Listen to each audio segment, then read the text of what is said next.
Mahakama mjini Kisumu imewaachilia washukiwa 10 kwa dhamana ya shilingi 30,000 au pesa taslimu 10,000 kila mmoja baada ya kukamatwa siku ya Jumamosi kwa madai ya kutaka kuvuruga mikutano ya siasa.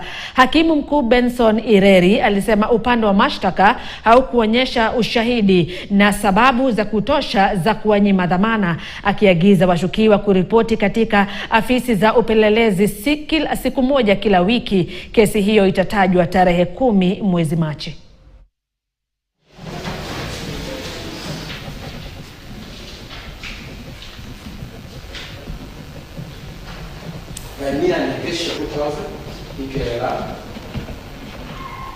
Slow down.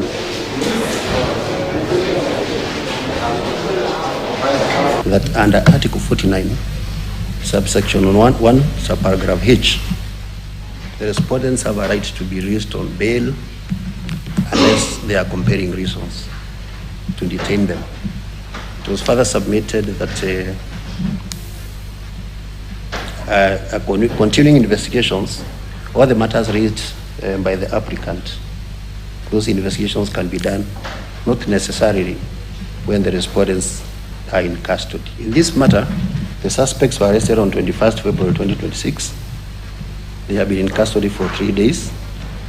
I find that no evidence has been tendered for example, that if the respondents are released on board, they will interfere with the investigations of witnesses. For that reason, I hereby grant the suspects bond of 30,000 shillings for a surety of similar amount, or each cash bail of 10,000 shillings. I further direct that the suspect shall report to the investigating officer once per week until when they are either finally charged or discharged or otherwise.